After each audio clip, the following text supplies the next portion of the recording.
kami. Asahan ang mga luluto ng pag-aani namin ng loob mo bilang iyong kaibigan. Asahan mo, kasama mo rin kami sa pagdangis. Kuya, tayong dalawa na lang ang maniiwan kasama at Tigna. Kaya dapat tayo ng tulungan bilang magkapatid. Ngunit, bakit ikaw pa ang nakasusugat ng malalim sa puso kong nagluluksa sa pagkamatay ni Ama? Pakinggan mo naman ako, kuya.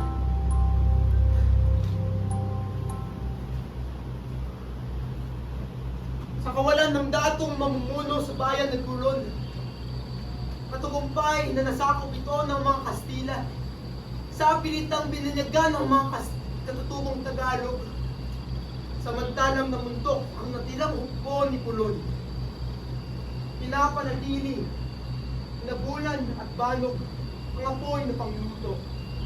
Samantalang nangangaso naman ng makakain, sinadlaw at kain.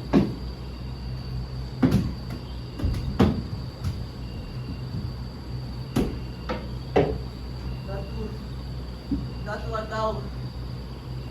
Hindi ka't sinabi ko ng huwag mo kung tawagin dati. Bakit ko na ang dato namin? Dato naman nun. Yung apat na kabataan na nagalag sa mundo ka. Ang isang bayang ipinagkatiwala sa kanya, sumalit tinalikuran niya ito sa panahong may malaking panganib na nagbabanta dito. Dato bang may tuturing yun? Sa totoo eh, hindi ko nga maunawaan kung bakit ko pa ako sinusunod. Kaibigan ka namin at daw. Kaibigan, nakagawa ng dakilang pagtataksil. Sa totoo ay nakadama kami ng buon. Nakapagtanto na may iniwan mo kami sa buo. Subalit hindi mo naman iniwan dahil sa kaluwagan. Iniwan mo ito para makilahok sa labanan sa tabing dagat. Hindi ko naman natulungan dahil sa panggugulo ni Bulan. Di bulan, hiyata. Kung nakarating lang ako, kung hindi ako pinigilan ni Bulan, Kasama ka na rin sa nasawi. ang tanging hangad ko para sa kanya ang kanyang ikabubuti, ang matuklasan niya ang kanyang lakas, at igpawa ng kainaan. Subalit, hindi lakas ang naabot niya, kundi panalapastangan sa kanyang sariling kapatid. Malabis na ang magamandang pagpapurin kay bulan, kaibigan daw. Matutulang kanya na wasakin ang ganap ang iyong kapatid. Nahiliwatik mo pinapatay ko ang sarili kong kapatid. Sapagkat iyan ang nakikita namin mga tagapagmasid dahil sa kalipisan ang iyong pamamaraan. Hindi ko mapapatawad ang sarili ko kung madala na naman siya sa hamak dahil hindi ko siya magabayan ng maayos. Hindi na maaari. At iyak ako hindi na nga iyong mauli. Magmulat ka, kaibigan. Nagbago na rin ang iyong kapatid.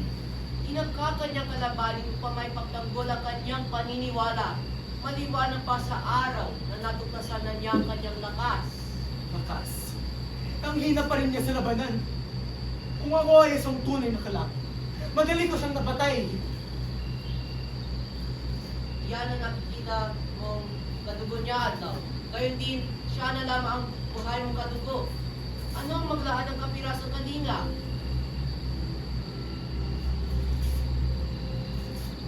Ang puso ko ay namumulila sa aking ama.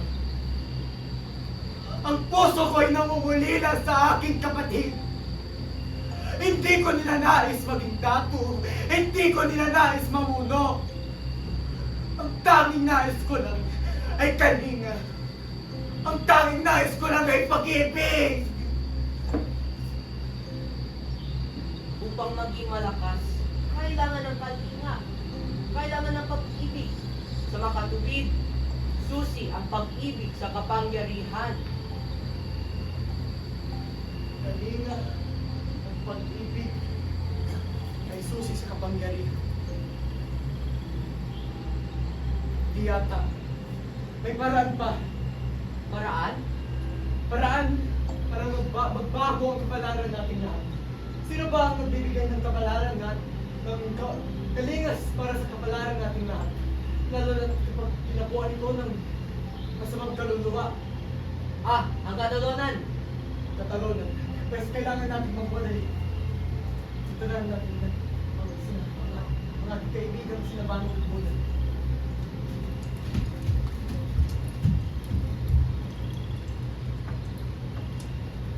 Ay, pambihira. Hindi ko supat isip na ang ito sa ganito. Dakili lang sa kapagtanggol na mo. Ay, naking dakili ako sa pagkato ng apoy. Pagkakubot ng hambog ng aking kapatid. Napakamakasarili. Wala namang nag-nais na mangyari ito lahat. Ulan, higit sa lahat, yung kapatid.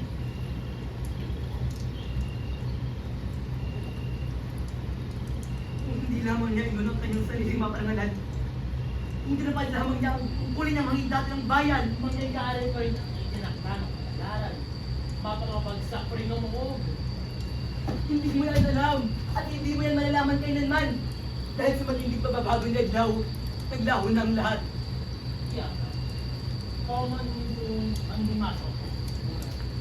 Balik, panahon na marahil tuwi ang susot na ng magiging sa inyo niya.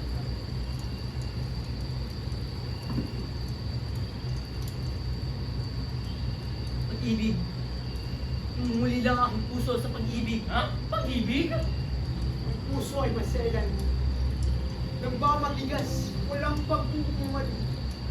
Ang susi sa panto ng pagmamahal ay hindi maaaring nakawin kanino man o saan man, kundi pinagkakaloob ng puso niya. At ako pa ang piniling magganito. Ang kapatid ko, tinitimbang ang halaga ng tao sa kapangyarihan ng katawan. Hindi ba lakas ang talas ng isip? Subalit, yan ang lipunan na kinalakhan natin lahat. Ang mabubuhay at maghahari ay ang bayang malakas. Ang mahina at ang lambot na bayan ay lahat malalakas. Ang hangarin iyan, ang ugat ng pagkamatay ng bawat bayan. At lahat ng iyon, alang-alang sa pinakamataas na karangalan, kamatayang walang katuturan. Sapagkat yan ang batas ng kalikasan, masdan ang mga hayop sa ating daigdig. Kung tumubuhay, kailangan nyo pumaslang na mas mahilang hayop upang ulami. Sadyang yan ang ayusin ng buhay. Subalit, hindi ba tayo nilikhaan at bathala upang maging mga tao? At bilang mga tao, hindi tayo sa mga hayop.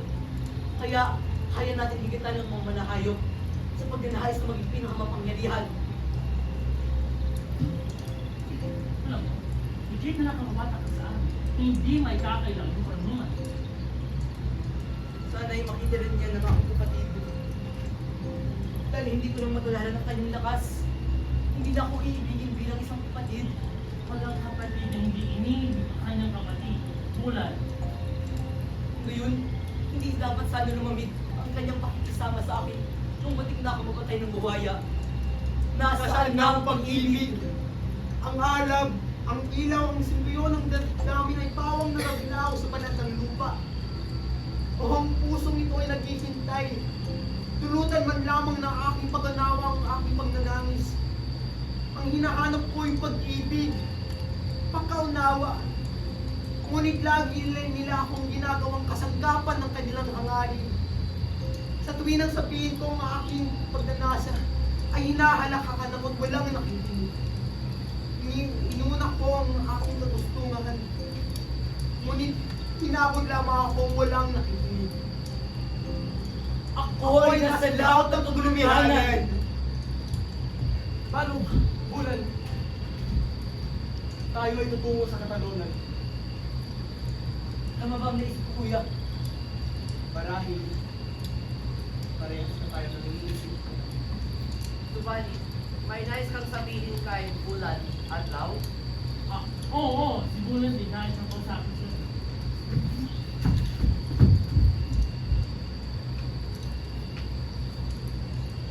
Kapatid.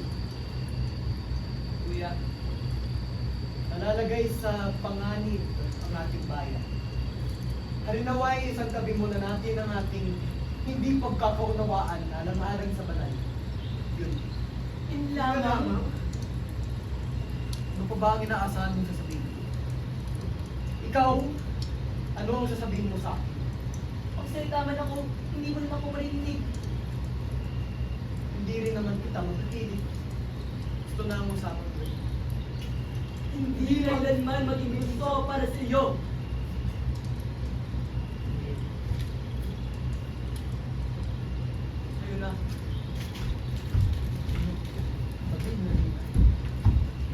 wala ang pagkakataong makapagbukas ng puso ang dalawa. Nananatiling pang tinik sa pagitan ng magkapatid. Samantalang nabundok ang kabataang sina at kahit adlaw, banog at bulan patungo sa dampa ng katalunan.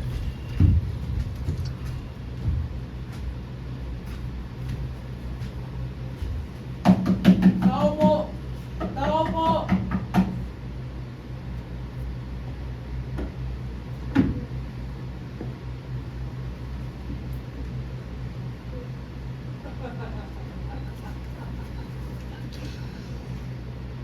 Mga batang mandirigma mula sa nagapigbayan ng banal, kayo ay naparito sa aking munting dampa. Naparito pang hindi ng inyong tulong. Nagdala po kami ng manok din ng alay. Labas sa aking kakayahan ang hinahangat ninyong kalayaan ng bayan. Teka lang po, naniniwala kung kaya niyo ang hingin namin. Nang muli lang po kami yung magkakataon na pakita po kayo dahil kayo lamang po ang nahinga ng tulong. Mga lamang namin at tumapayapa muli ang aming bayan. Takinangad ko lamang na baka uwi na sa aming tahanan. Mga sawing palad, matagal nang tinakda ng kapalaran ang pagkagabi ng bayan ng banal.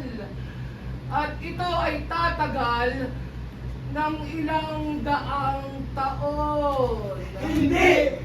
Hindi ako susuko na kaya ka lamang. Ito rin man ako mahina ng aking kapatid, ng aking mga kababayan. Hindi na lang maikakailangan paninindigan ko. Kung gayon, bakit hindi ikaw ang pumunta sa bayan ng banal at harapin ang mga mananakop? Sapagkat hindi ang kalayaan ng bayan ang tunay mong pakay. Ano, hindi nyo nasabi yan. Tutugahan po ninyo ang aming layunin. Kawawang mga bata, bulag kayo sa katotohanan na yan ang dahilan kung bakit bumagsak ang moog at kung bakit kayo nasakot ng mga kalaban. Pero kung tutuusin, di yata ang laman ng inyong mga puso ay mas makatotohanan pa kaysa sa kalayaan ng bayan. Ano ba yung hinahangat ng iyong puso? Adlaw, bulan. Subalit, ano lamang ang tamang paraan. Pamanhin, tali, banog. Mas matimbang ang pagmamahal ko sa aming ama kaysa sa aking bayan. Ang hangarin ng mga anak na ibalik ang yumaong ama sa daigdig ng mga buhay. Maaari, gayunpaman, kabundok na hamon ang kailangan ninyong harapin. Nais inyong buhay, Chiga Tupuron. Isang malaking kalapastangan kay Bathala. Makatotohanang pahayag, subalit hindi rin naman kasinungalingang sabihin na ito ay maaari.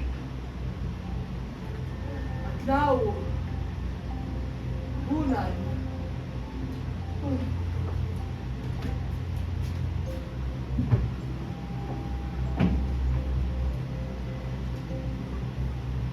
handa na ba kayong harapin ang batas ng kalikasan, maging bathala mismo, upang ibalik ang yumaong inyong ama dito sa daigdig ng mga buhay? Sensya na. Hindi ko nila nais maging dato. Ang tanging may kakayahang palayain ng bayan ay si Dato Bolon. Sana'y mapatawad tayo mathala sa aking pinabala. Pero, abot ko na babalik ang aming ama. Pabalik dito sa aming daigdig. Upang maibalik ang inyong yumaong ama sa daigdig ng mga buhay, kailangan nating bumuo ng isang mahiwagang balangay. At upang mabuo ang mahiwagang balangay, kailangan natin ng sumusunod na mga materyales. Una, para sa katawan ng bangka, baliteng tinatahanan ng kapre Patitibayin at huhulmahin ito ng balat ng tikbalang. Ikalawa, para sa katig ng bangka, kailangan ninyong sisirin ang karagatan ng ibalon. Gisingin ang nahihimbing na baunawa, buksan ang katawan nito at higitin ang tadyang at ikabit ito sa gilid ng bangka. At panghuli, para sa layag ng bangka, kailangan ninyong pumilas ng pakpak ng wakwak at tahin ito gamit ang dila ng manananggal upang mabuo ang layag. Bagaman nagamba sina Kali at Balog, nananatili pa silang matalik na kaibigang nakikiisa ng hangarin ng kanilang katoto. Adlaw, ulan, kapag nabuo na ninyo ang mahiwagang balangay, ay bumalik kayo sa aking munting dampa. Ituturo ko sa inyo ang paggamit ng hiwaga ng karinlan. Sa ngayon, gabayan nawa kayo ng mga anito at ibathala.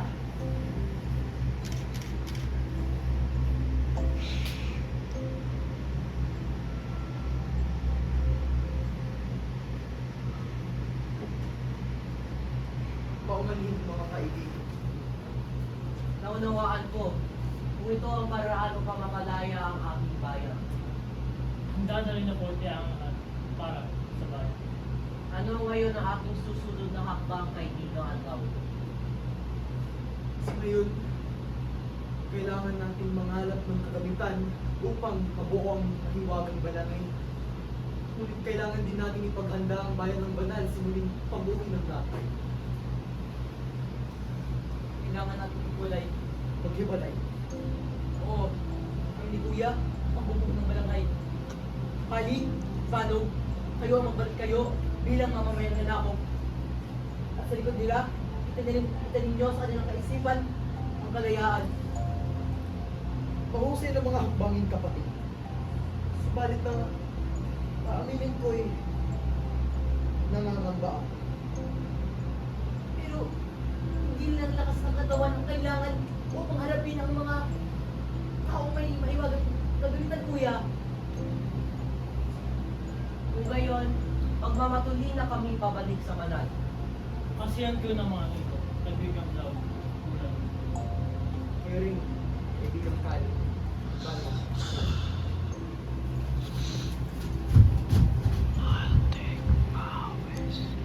Salamat, Kuya. Sa pagtitiwala sa akin, sa kabila ng aking hinaan. Bulan. Ang tanging ninanais ko para sa iyo ay ang ikabubuti mo. Yun. Ang tanging nais ko lamang ay pag-ibig. Pag-ibig mula sa kapatid. Maging ako. Tiyata. Sabi mo noon na ito kay Naan. Siyang tunay. Pero sino ba ang may ayaw sa pag-ibig?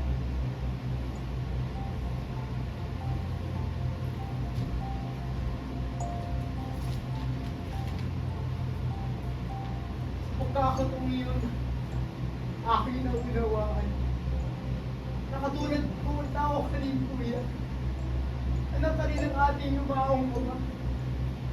Katulad ko, nagluluksa pa rin ang iyong puso. Sana'y makita mo rin ang puso kong nagdaragdam. Tanging hinahangad ko lamang ay pag-ibig ng kapatid.